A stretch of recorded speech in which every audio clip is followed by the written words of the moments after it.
I can't ever seem to remember that this is going to be on the recording. And so you get to see me fix my hair every day. Okay, I'm pausing it until our guest is here. That is really fun. So this is my studio here, and I just built it, I don't know, about a year ago, I guess, but it just Nice. kind of got like finished Hmm. recently because this is a whole long story that we That's don't have time. beautiful. Thank you. But I Hmm. have a whole little section in this counter that you cannot see that I'm sitting at. I put at a different height because I imagined working with leather at this counter. So Cool. hasn't happened yet, but I That's imagine that. awesome. That's awesome. Those of you coming in, it's so exciting to have you here. We're here with Taylor McVay, and we're just chatting while we wait for you guys to filter in. Don't want to start Hmm. before we're all here. But if you would pop in the chat, because the chat is super fun and we love to see those. And at the end of the show, we're going to go through the chat and ask any questions that you might have there. So feel free to pop your questions into the chat. Also, at the end of the show, you're welcome to hop on live if you want to, because we love to do that. We love to see you and Hmm. hear you, and do that if you want. But if not, pop your questions into the chat. So I didn't think of a question for today. How about um, what is your most memorable make that you've ever made? Is this a question for me or for the group? Well, it could be for you. You answer it first, we'll, but we'll it's for wait the for me to group. answer. Pop it into the chat. Your most memorable make. Do you have a memorable make? Your most memorable, Taylor? Oh, I mean, they're all memorable. I have lots of stories, so yeah, we'll get into it. Well, while we're waiting, do you have a quick one that comes to mind first? It's like screaming to get out. Um, oh, memorable make. I feel like there's two categories, right? Like one's things that I'm really proud of and one's things that I had a lot of fun doing, right? Yeah. Yeah. So like I don't know, I've recently made a cowboy shirt with fringe and sequins and embroidery and piping and it was pretty awesome. So I that was imagine pretty it was. memorable. Yeah. What color was it? Brown, green, yellow. Wow. Yeah, brown, green, and yellow is the color palette. And what was the fringe made out of? Just like chainette, rayon chainette fringe. Like the Nice. kind that, the kind that you see on like Mhm. flapper dresses from costume stores and things And like a that. little shimmery, probably, just a little bit. Yeah, little Yeah. little shiny, very good sway. Yeah. Good motion. Oh, nice. Very nice. Yeah, Amanda puts on it put in the chat. Mm. I was thinking in the category memorable of things that went horribly sideways. Bad memories, bad sewing memories. I can't think of one right this minute, but sometimes when they go horribly sideways, all of a sudden you come up with something different that you're like, huh, this is even better. Yeah, sometimes projects that have been really challenging in terms of like things going wrong or the materials not cooperating, like those are memorable in that I kind of like learned something from them and developed better skills or just felt accomplished at the end of them because I was like, oh, I fought against that the whole time. And then finally it's done and you're just like, yes. You made it, right? Absolutely. All right, Mhm. let's get started here in earnest. So thank you so much for being here. It's been such a fun week and a half already. I can't believe we're, I don't know, 2/3 of the way through, something like that. So this is the Break the Rules of Sewing series. And those of you who've been here know that I started the series or dreamt up the series, if you will, because I am a sewing teacher and I teach online and I teach at retreats and I do all these different things. And I often hear from my students that they're afraid to make a mistake. They're afraid to waste fabric. They're afraid to do something wrong.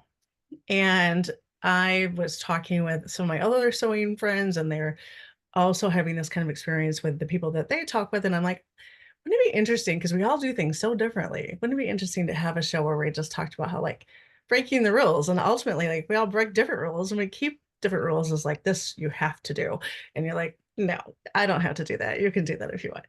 So I wanted to have that conversation. And I also, at the same time, wanted to have a conversation around elevating your making practice, whatever that looks like, whether that's like you want to get better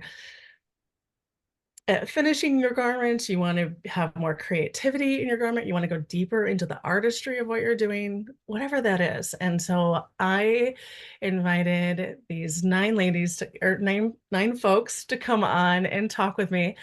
And I'm excited to introduce you to, if you don't already know them, Taylor McVay. Taylor, Ooh, welcome that's to the funny looking. show.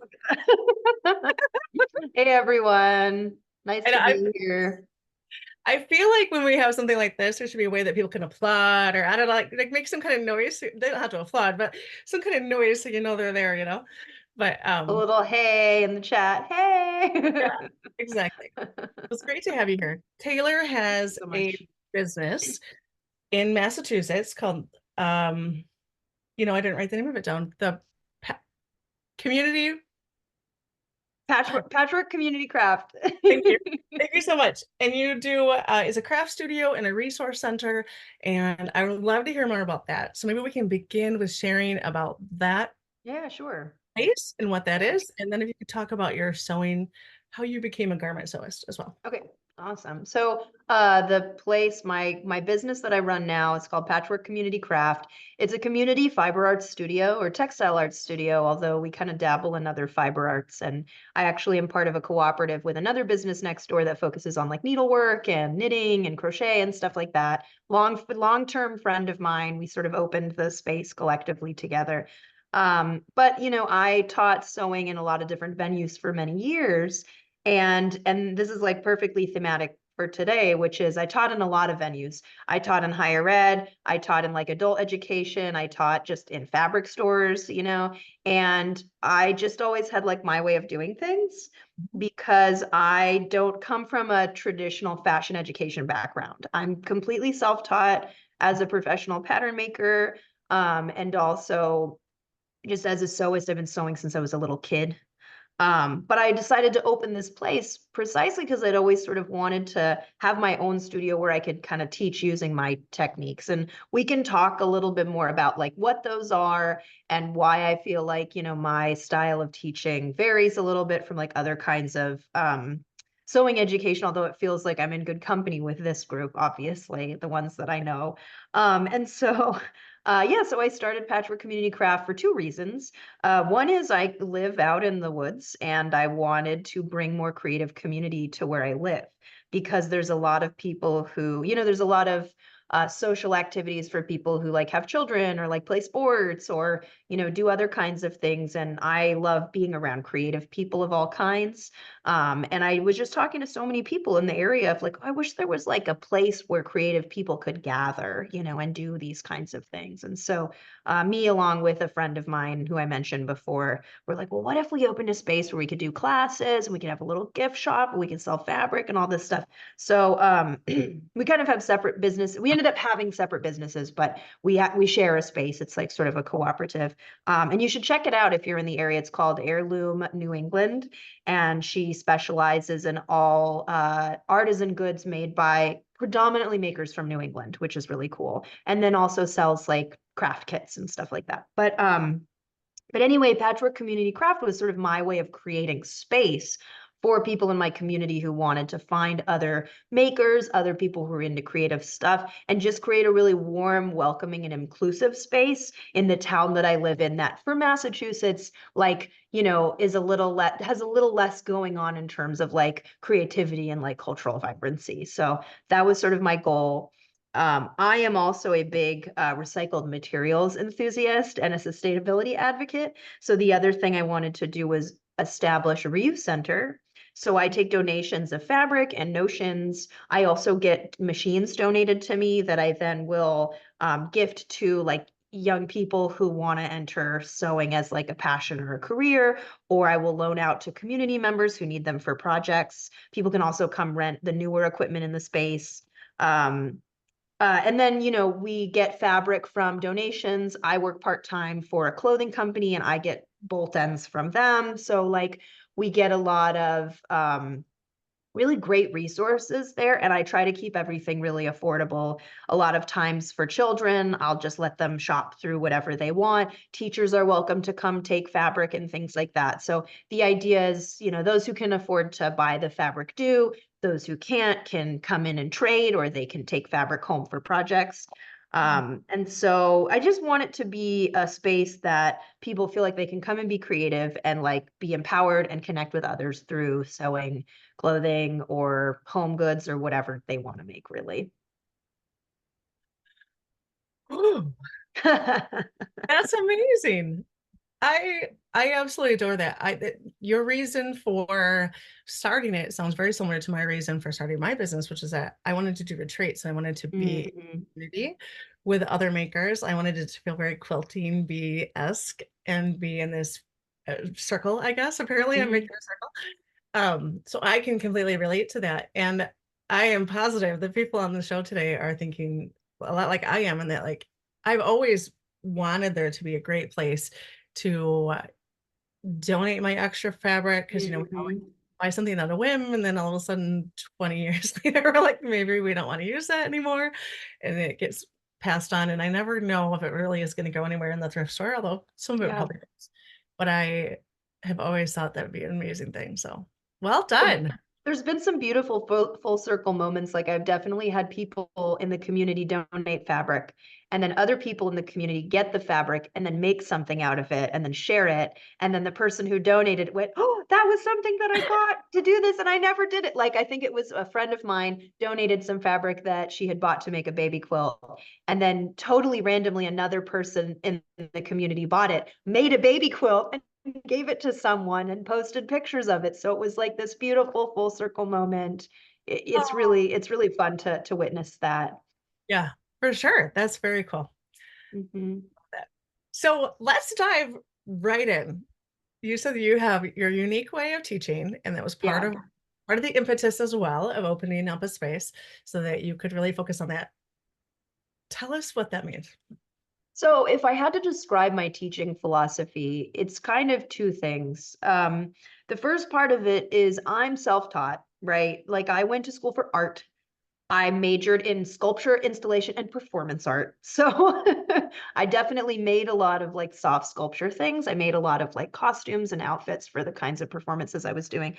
I think I took one pattern making fashion design class when I was in high school. And that's kind of it. And so, but I've always sewn clothes since I was a little kid. Like I just got really into making stuff. I remember I asked for a sewing machine for my 12th birthday or something.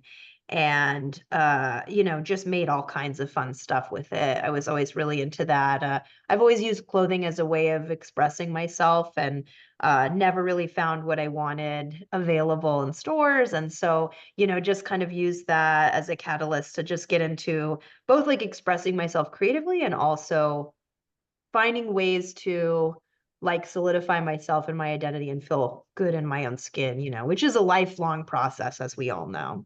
Right, right. More on that later. Can I Uh, jump in real quick before you move on?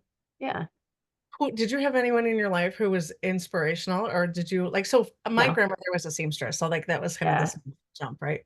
The No. closest I had was my mom, like, kind of got by on sewing Halloween costumes, and she could sew on a button and she could sew a seam and stuff, but no, I didn't have anyone in my life either that taught me how to sew or anything like that. It was just I had parents who encouraged me creatively, and that was really lovely, but I didn't have anyone. It was really very much an individual pursuit, which is kind of interesting.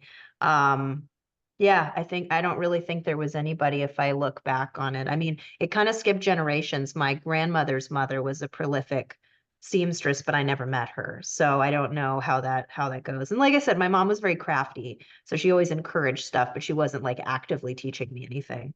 But I'm such a tinkerer, and I love figuring out how stuff works. That's how my brain works. And so I just went, well, I want to make a denim skirt. So let me look at this denim skirt that I already have, figure Yeah. out what the pieces are shaped like, and put it together. And sometimes I go back and look at stuff I made as a teenager. I'm like, how did I figure out how to do this? Which is kind of fun. But I'm definitely a jump in the pot kind of person, and I love making mistakes and just figuring it out, puzzling it out as I go.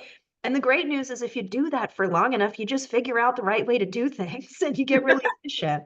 So my story is definitely one of just being like kind of obsessed with materials and of figuring things out. And I just love the engineering of clothing construction, of pattern making, Mhm. all that kind of stuff. So I would say, as far as going, bringing it back to teaching philosophy, it's kind of twofold.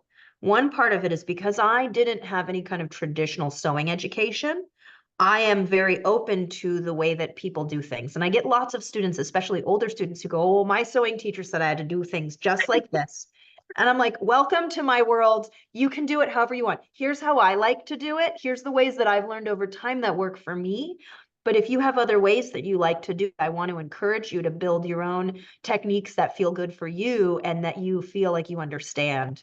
One of the things I got really passionate about when I was teaching in higher ed is I had a lot of students with learning disabilities, a lot of neurodivergent students, so a lot of students with like ADD and with dyslexia and things like that. And so one of the things I got really interested in was like, how do you tailor information for different learning styles? Because I think a lot of us are sort of, especially like people my generation and older, like are neurodivergent in some ways and don't even really know it. It's like, oh, that's why I had a hard time in school. Like that kind of makes sense, right? Myself included, right? As someone who totally like undiagnosed ADD and now sort of just, well, I figured out a lot of good coping mechanisms. I'm sure that resonates with other people in the chat. But so I like to be very student focused when I teach. I kind of get to know each student. I learn the way that they like to do things, their interests, and kind of help craft the way I convey information to them. It's not a one size fits all kind of thing. I love developing curriculum, so I'll make a framework for a class, but I Yeah. always like to have space within that framework for individuals to learn things and process things the way that works best for them. And also like take that material and make it apply to them in a way that they actually enjoy, right? If everyone's making the same exact thing, you know, it's the creativity is half the fun of it. And then I also get students who don't want that. They want me to tell them exactly what to use, and that's great too, you know? So that's one part of the philosophy is like I take a very individualized approach. I'm a very like do things your way. I'm a not by the books person, but I'm a best practices person. So like I'm not going to tell you the way to do something. I'll tell you the way that I feel like works the best for me and you can try it. Yeah. Um, And I can see you mentioned earlier how your way of sort of working your way through till you finally came upon things that worked well for you. I can mhm. see how that would play into that so well to say like, well, I did it this way once, and that would maybe work well for you here. I can see how that would be so expansive. Mhm. My goal is to be a repository for people because I, for whatever reason, my brain remembers that stuff. I can't remember all kinds of other really important things like paying the electric bill or whatever. But I do remember like if someone has a shoulder fit issue, I remember 30 different things that might be something related to another student that I had that could be a good fix for them. And then the other thing too, I do a lot of fitting classes, and it's the same thing in my fitting classes. I have people who are like, I just want to do like one thing on this one garment and not really think about it. And then I have other people who are like, I need to understand the theory of how my 3D body relates to 2D cloth. And I love both of those students. You know, I feel like it's just finding a way to like give them information that they can actually use going forward. Yeah. Um, but yeah, so did I answer the question? I think you did. Yeah. Okay, Talking okay, about what ways, well, I think you might have been in the middle of giving us more, but okay. asking what ways you break the rules, if you will, as a Yeah, sewing teacher, yeah, and what was the impetus for having your own space because you feel like you have your own unique way of doing it. So this was philosophy number one, is you're meeting your students where they are and you're helping totally. to find out what they need. Philosophy number two is thank you, you're so good at like let's get back on track. I love it.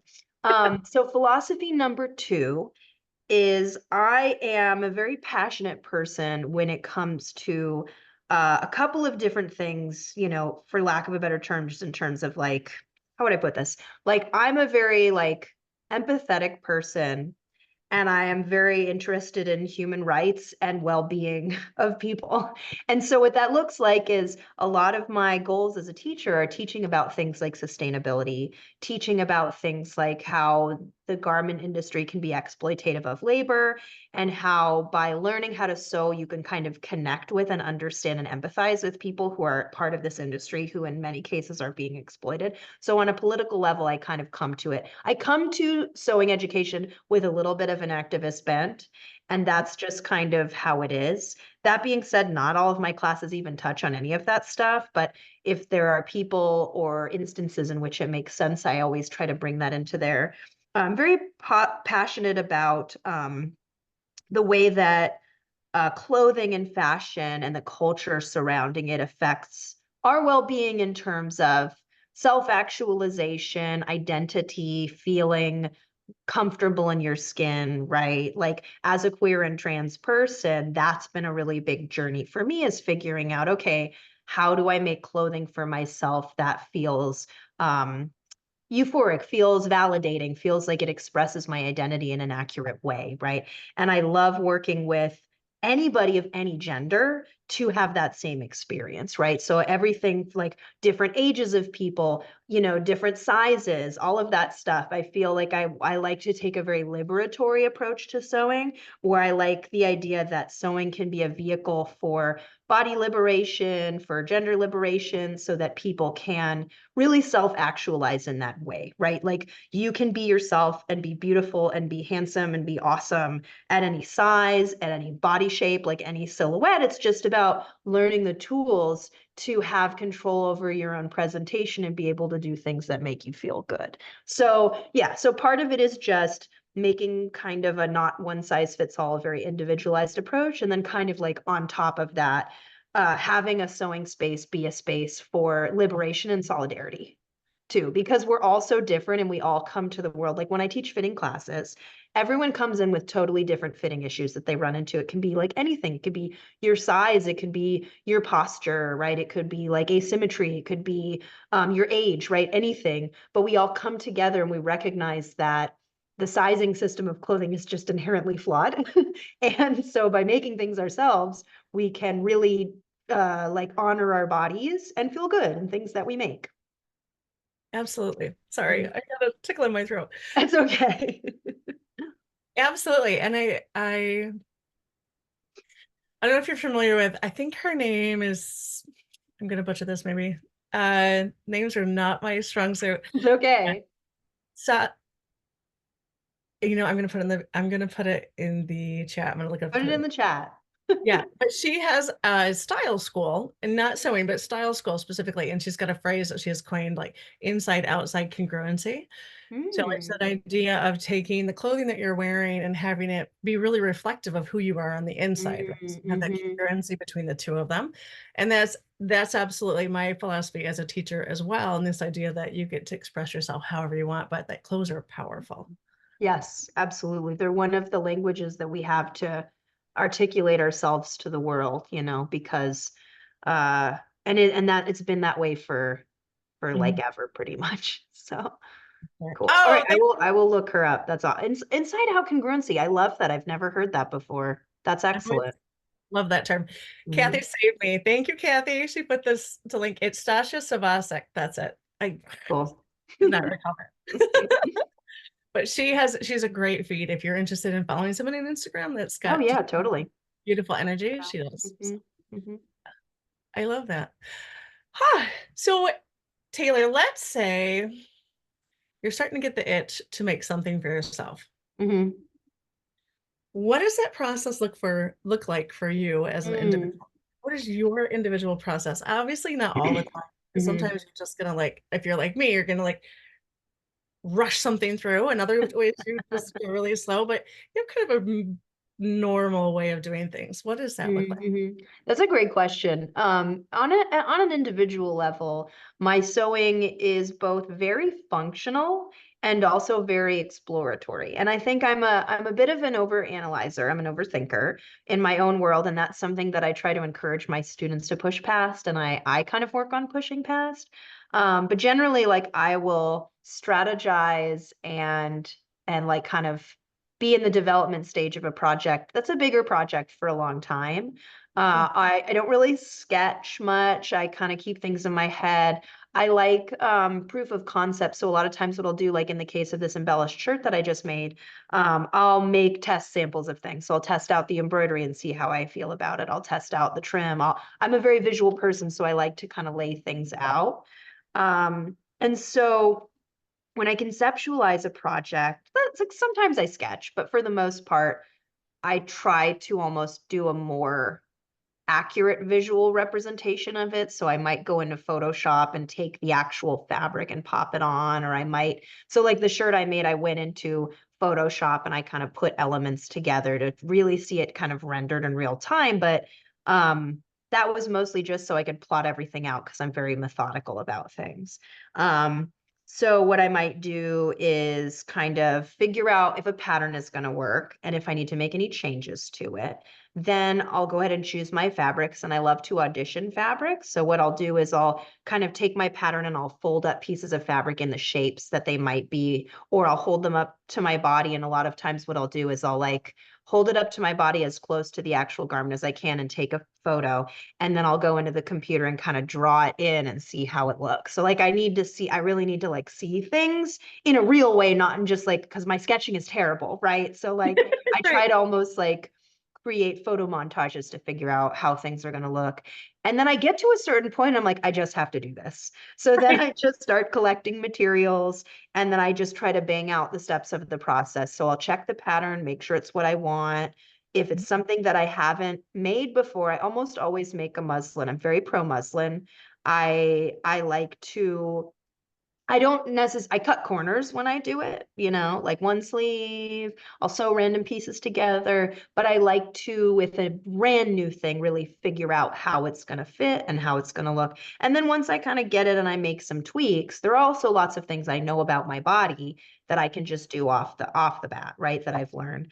And once I've got the pattern squared away, I'll figure out the fabric. That always takes me forever because I like to try to use reuse whenever I can. So I try to not buy new fabric. So a lot of times the piece will evolve based on the materials that I have available, which is fun. I like a constraint. So I think that's pretty nice.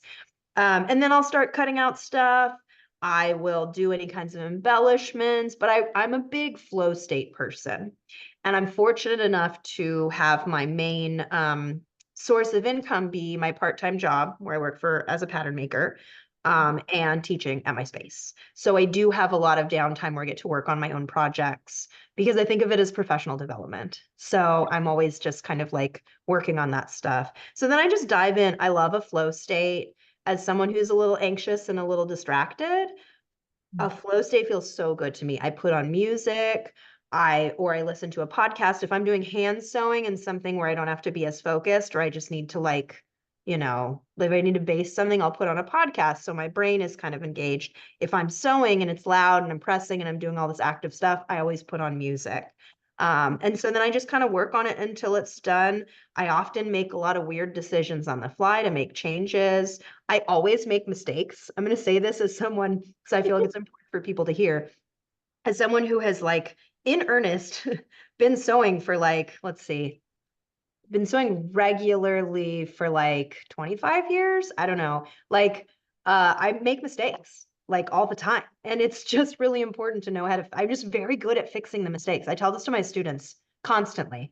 I'm like, you're going to make mistakes. You just have to get good at fixing the mistakes in Right. a way that like you feel good about. And that's the secret to having everything look great. Right. You're gonna be listening to the podcast and you're gonna put the sleeve on backwards. It's gonna Exactly, exactly. Or you cut something before it's ready to be cut, and then you don't have any more of it. That's a common one for me. So, um, not fabric. Fabric, I'm very actually methodical about cutting out pattern pieces. I lay everything out and I trace it out. Before I don't trace my patterns, I cut patterns, but I trace everything out in chalk yeah. on the fabric before I cut because I like to make sure I have everything. And a lot of times I'm working with weird cuts of fabric where there's chunks cut out or I don't have as much as the pattern calls for. And I have to piece things together because I like reuse. I like being uh, fairly sustainable with my fabric. So yeah, I trace everything out. But then when I'm actually sewing, I'll be like, ooh, here's this trim. Let me just add this on here and cut it. And then I haven't made sure there's enough. Or I did and it for some reason there wasn't, like I measured it, but it wasn't enough. So, oh, that's a good question. I do have a favorite chalk marking tool. I Oh, am a big evangelist for chalk wheels. mhm. I do think that some of them work a little bit better than others. I love the clover chalk wheel that's like the little pen, but I also love a chalk wheel that is just the one that's like a little triangular wedge. I kind of just switch back and forth and I have all the colors.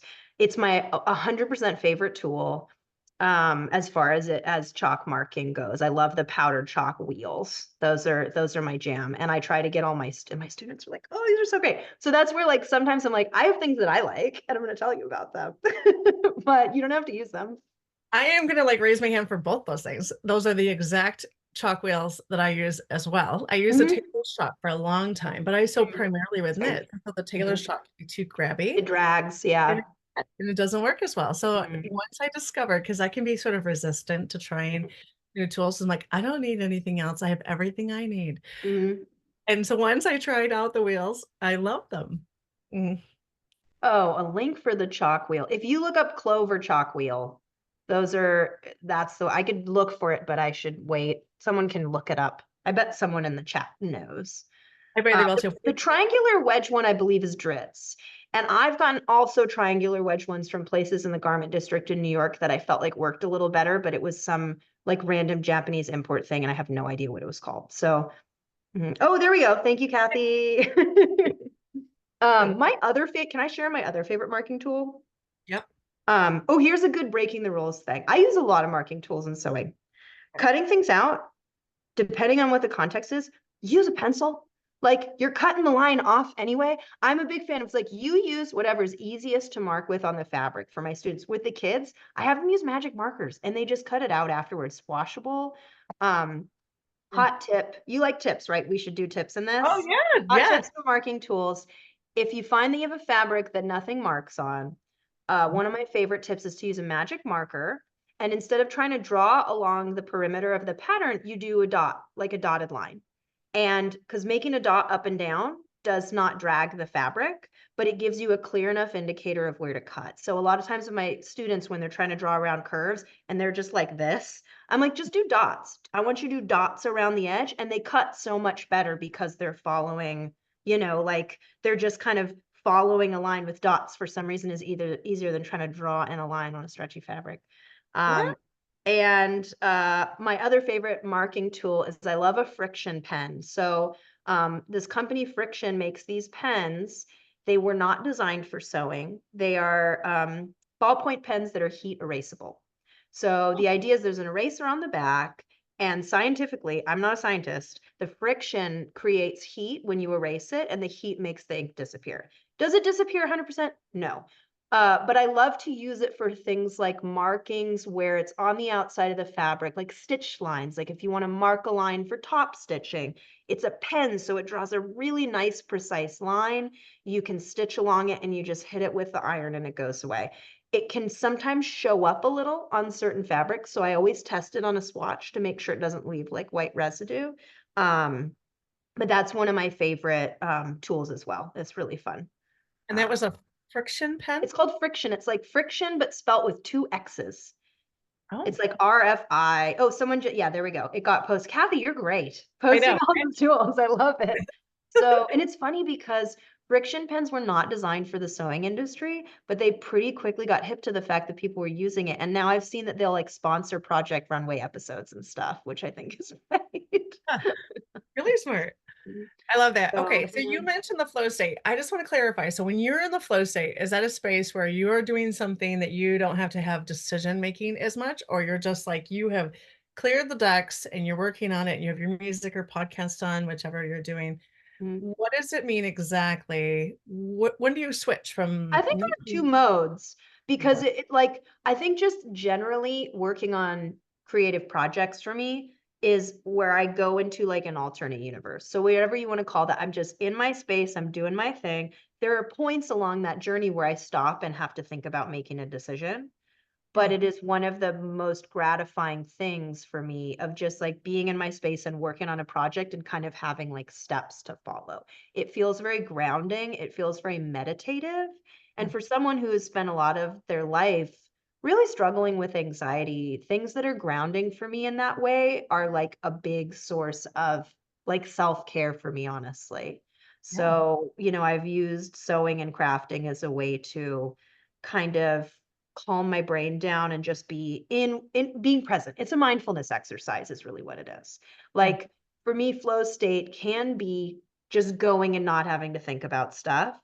But in a Mhm. lot of ways, I think I lean more towards it's the process and I just get very connected to the process and it feels like a mindfulness exercise. Yeah. Sometimes I get distracted and I come back to it. Sometimes go on a thing, should I do this way? And I ruminate on it and I figure out, and then I'm like, okay, I make my decision and I kind of go back into it. Yep. Mhm. I love it. Do you do any knitting or crochet or anything like that? I do Yeah. every craft you can think of, I do it. I knit, Nice. I crochet, I do embroidery. I like to play. I don't do a lot of felting, but I like to play with felt. I weave. As someone asked about weaving in the comments, I'm on kind of a weaving hiatus right now because I disassembled my loom because I didn't have space for it at home and I don't have space for it at my studio right now. If anybody wants to trade a for harness floor loom for a uh, folding loom, I would love that because then I can bring it to my studio.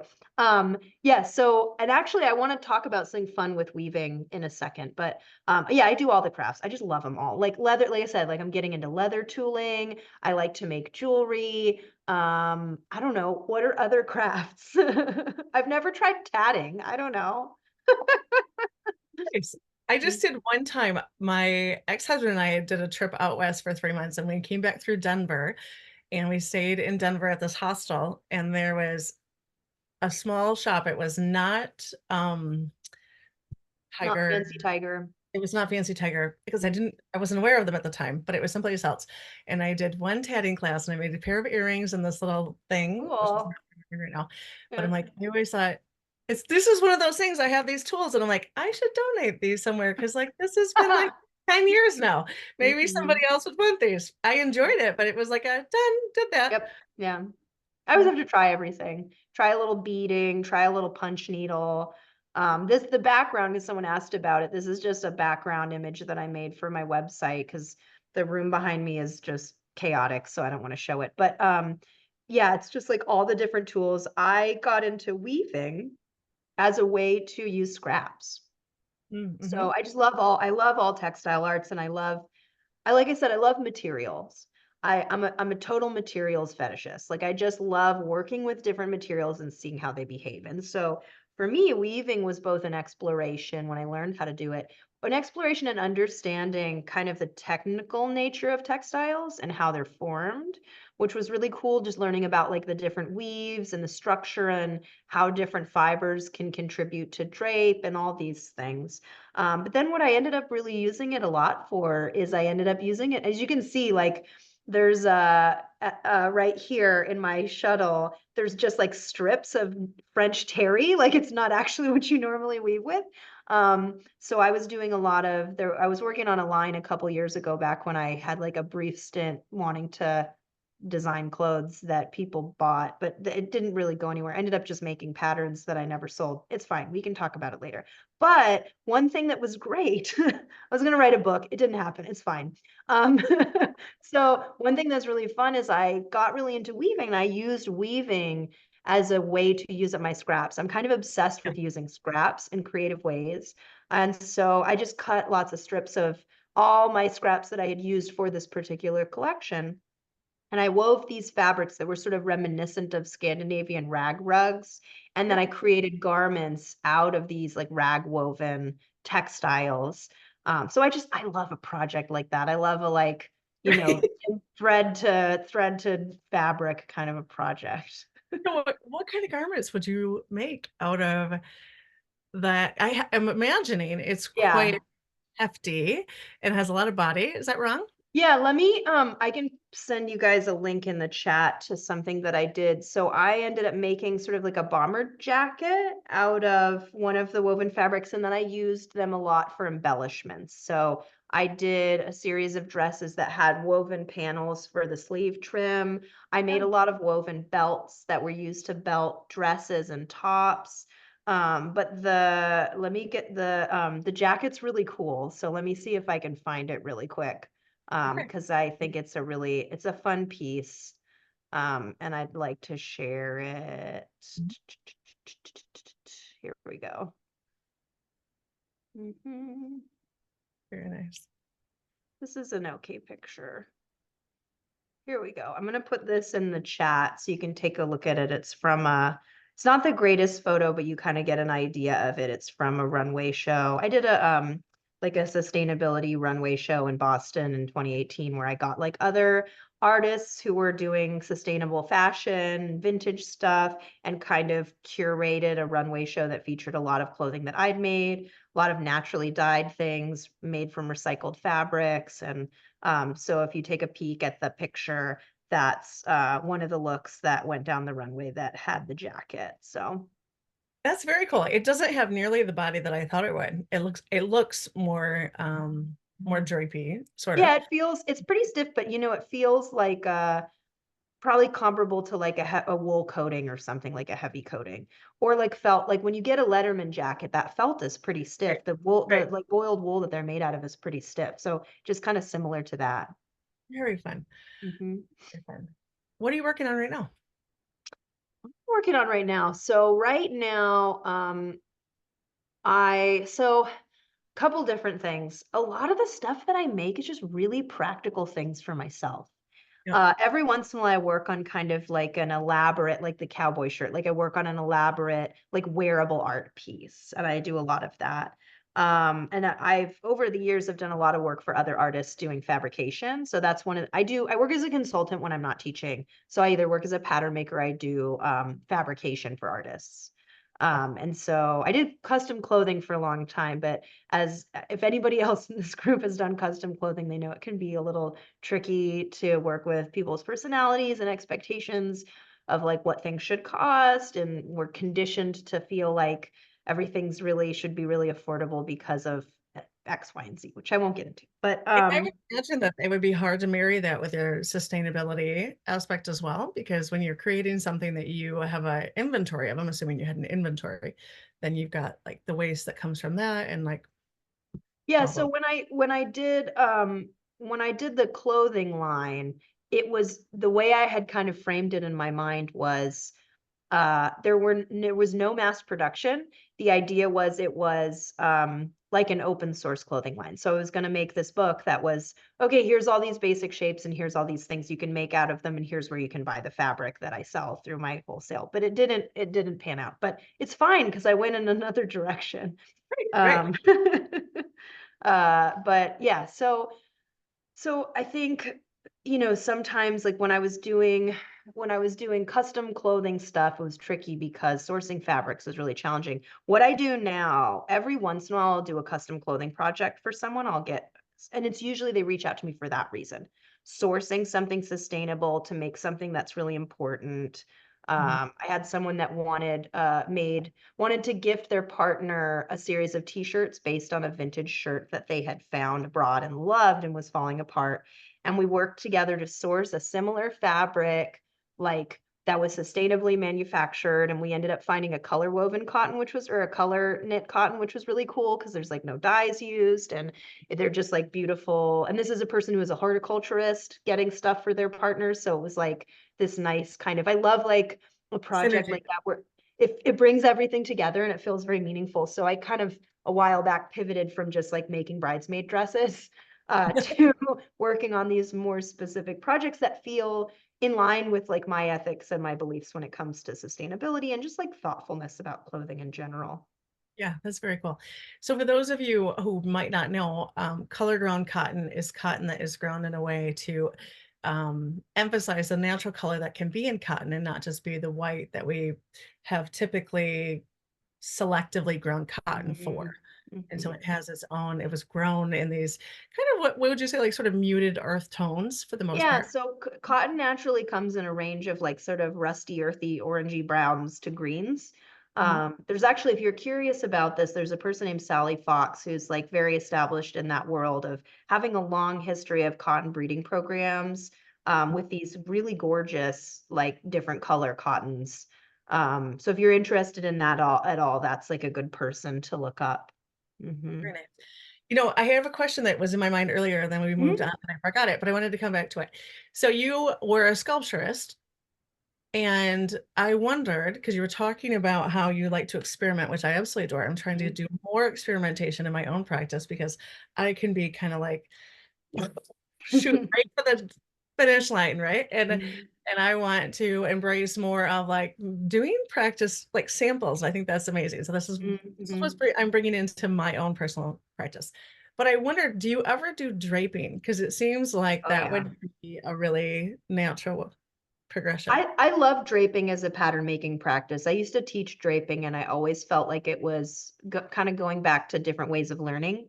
I Mhm. felt like draping as a pattern making technique was really good for the students for whom the flat pattern just didn't make any sense. They Right. couldn't visualize it, they couldn't understand it. And so, if there's anyone who's watching who's like, I want to get into pattern making, but every time I sit down in front of these 2D patterns, it just feels like Greek, like I can't understand it at all. Draping's awesome because it allows you to work with fabric in real time, Mhm. and to kind of see one, how it falls, how it behaves. I feel like draping also teaches you a lot about how fabric grain and fabric characteristics play into how garments actually hang and fit on the body, and the Right. way seams are meant to kind of come together. So when you drape, a lot of times what you end up doing is you can sort of manipulate and play with the grain of the fabric to create different shapes. I mean, you can drape a pattern that you can also just do like on paper. So there's nothing wrong. Sometimes I will just drape a very basic pattern that I could draft flat just because I like to see how the fabric behaves. If you're working with a specialty fabric, it can be kind of a nice way to really see how it's going to work, and also to play with fun organic stuff. Like when we think of draping, we think of people on the dress forms like hanging all these organic shapes around. And you don't necessarily have to do that, but it's a really nice way to see how that kind of stuff works. So if you're playing with pleats, for example, and you're like, what if I took this pleated skirt and I made the pleats way bigger and I made them asymmetrical, and then maybe I brought them up under the bodice? Like, what would that look like? And so Yeah. with draping, you can start to bring some of those details in, and you can actually see how they're going to behave in fabric, which I think is really, really fun and a great exercise for anybody. The only thing that's tricky about draping is, in order to make things for yourself, unless you're really a straight size, which almost none of us are, you really want a dress form that kind of follows your measurements to the best of your ability. And one thing that's really cool is, unlike about 10 years ago when I was doing this kind of stuff, we actually have a lot of cool options for custom dress forms now. I know Brooksand has a theory, or like a method that she uses for clients, which she has tons of great blog posts about, of padding out dress forms, which is an awesome way to do it. I've also taught classes on making dress forms from scratch. So using kind of essentially like a sloper with no ease pattern, or with negative ease pattern, and then fitting it and then stuffing it. There's ways that you can do that. It's not perfect, but the students that I've had found it worked better than a standard size dress form. Yep. And then you can always try like different techniques, like the duct tape and great stuff technique, or you can order a really, if you're fancy and you want to order a custom made one, there's Beatrice forms, I think, will help you scan your body and actually make you a custom form cut on a CNC machine. So when you are draping, if you're not just doing it for practice, or if you're making something that's really tailored, you're going to want a dress form that fits your body. But if you're playing with volume and you're playing with draping and detail, as long as you have a form that is close enough to your size and you're not relying on it to fit and be tailored in any specific area, like, you can experiment with that. And you can also drape on yourself or drape on a friend. I've draped on live people before, and it's kind of it's fun to be the person who's like being draped on, but you can absolutely do it. Right. Uh, I love we, that. I love it. we So should like organize a I actually draping party. have this little she's mostly just to keep me company in my studio at this point. 'Cause she's similar-ish to my size, but not quite. And I do have Brooksand has an ebook, which I just want to plug this real quick. She is offering a discount. So if you get on the website, if you didn't get that discount, you can get a discount on her ebook, which is all about padding out a dress form. And Awesome. someday I might do that. But honestly, your technique, which had never occurred to me really, on like experimenting with your fabric and seeing what it was going to look like and taking the time just to get to know that you could do on any size. And that never crossed my mind. Absolutely. Love that. Sometimes I have students, sometimes they'll want to play around with like, oh, I have this print. I don't know which way I want it to go. There's panels.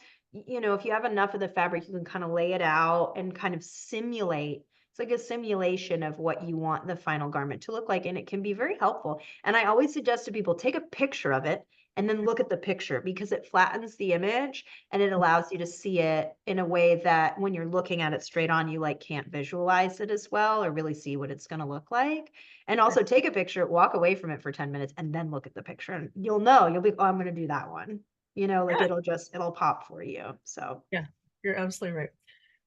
Taylor, we could talk forever, I think. I have so many more questions, but let's let's wrap this up a little bit so that folks have a chance to ask you some questions in real time. okay. But before we do that, I want you to tell us two things, if you will. Mhm, Give us a tip, which you've already given us several, but if you have one in mind that you want to leave us with as far as how you can elevate your practice, mhm, whatever that might look like, mhm, and tell people where they can find you and what you're mhm. working on as far as like how they can work with you.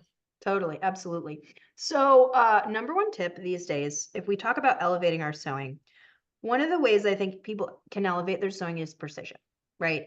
We're always kind of striving. I don't say perfection, I just say precision because there's no such thing as perfect. I tell my students we have the 3 foot rule in my classes. If you can't see a mistake from 3 feet away, you just ignore it. It doesn't count. Sometimes we bump it up to 6 feet. It just depends on the person. Um, but precision, I think, is a good thing to strive for if you're looking to level up your sewing game.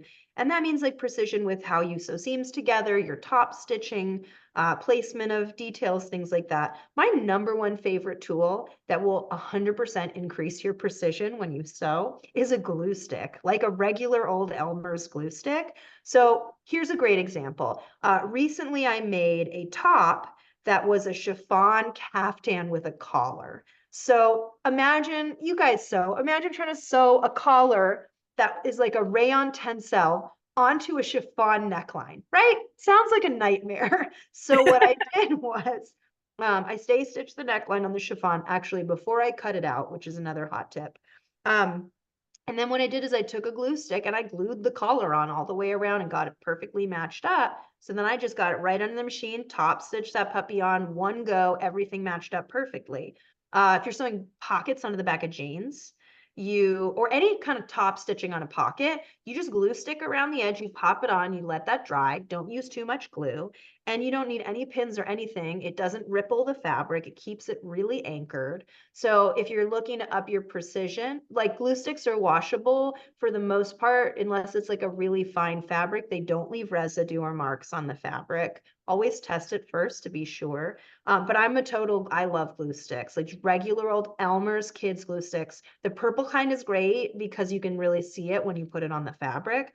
Waistbands use a glue stick to put it on. Like anything where you're like, I can't get this to match up and it sucks, like use a glue stick. I'm totally gonna go steal my son's glue sticks Yeah, now. I'm like, yeah. yeah, Mhm, this is mind blowing. Thank you so much. mhm. Okay, before we go to the questions then, so that we don't forget to do this, how can folks work with you if they want to? Okay. And where do they find you? Okay, so you can find me now, if you wanna follow my personal Instagram from back in my pattern making days, I was Blueprints for Sewing, which some of you might be familiar with some of my patterns, but nowadays I'm much more focused on my shop, which is Patchwork Community Craft. So I'm Patchwork Community Craft on Instagram. You can also go to patchworkcommunitycraft.com. If you're in the Massachusetts or Rhode Island area, I teach classes in person. I teach workshops if you ever feel like coming up for the weekend or for something special. I also do private lessons, even if you want to organize a retreat with friends and come up for the weekend. I love designing custom classes. So I've done like parties for people whose birthday it was or who just wanted like a friends weekend or something. So if you want to do like, oh my God, we all want to make jeans, like my friends and I all want to make jeans, let's talk. Let's come up with an idea for a class, come up here and do it. I do a lot of one-off workshops too. Like I've got a cyanotype workshop coming up this weekend. If anybody's interested, plug that. Um, and I'm also working on the process of getting some video courses together. I feel like that's kind of next on the docket, which will probably be mostly pattern making focused because it's just easier to teach on camera. So, but yeah, I'm always happy to do like project consults via Zoom or whatever if you're not local. You can just reach out to me with kind of anything if you like. So you can find me on Instagram, send me a DM, or go to my website and fill out the form. That's the easiest way to get a hold of me. Very nice. All right, let's see what we have in here.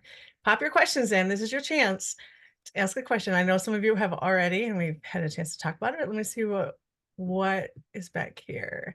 Steph says, "Hi Taylor, I love your geodesic pattern." Oh, nice. Yeah, that's a favorite one. That's like, I think, a classic tailored thing where, and that pattern took me so long to figure out because I was like really into Buckminster Fuller. And I was like, I want to make a sweatshirt that's only triangles. And eventually I had to compromise a little and do a raglan sleeve with a triangle body, but that's fine. Um, but that was an interesting engineering one. And then when I decided to increase my size range because I was like, I need to have more sizes. Like, this is ridiculous. I had to kind of re-engineer the whole pattern to make that work because Yeah. the math and the geometry of it had worked for the range that I'd created. So that was kind of an interesting process. So I'm glad to hear people like it. It's like one of my favorite patterns that I ever designed. So I love that people are still sewing it. Nice. Is it still for sale? It's still for sale as a PDF.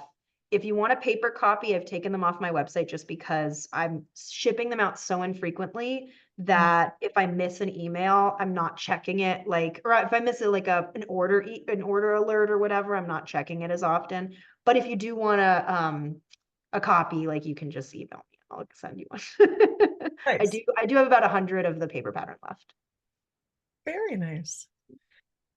Steph also says yes to testing with muslins. We already talked about the chalk wheel. That was great. And Tilly says, I love you using a quilt pounce, Mm-hmm. super stretchy fabrics or dark fabrics. Pounce is great. It's basically like the chalk wheel without the wheel. You know, you just can like use, it's just loose chalk, right? And so you can kind of like, if you put like, use a tracing wheel to poke holes or something, and you can kind of like send little dots through it, which is kind of nice. It's what people used to use to do embroidery patterns. They'd use pounce to like transfer them, Nice. muslin transfer. And we talked about the weaving shuttle. Mhm. Roxanne Camper says draping is her favorite. It's the best. And we have links for Sally Fox and naturally colored cottons. Roxanne also says she uses a dress form for pattern making and she uses the body for fitting. Same. I like when I teach fitting classes, I am we fit and there are three things that I do. If you take a class with me, there's three things that I do for fitting off the bat. If your proportions are different from the pattern, if your height is like lengthwise proportions are different from the pattern, and if your cup size is different than the pattern. So those things we'll do on paper just to get a head start.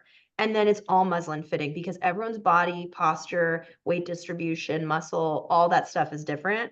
And I am a big fan of fitting in fabric. So I will always have people in classes make a muslin.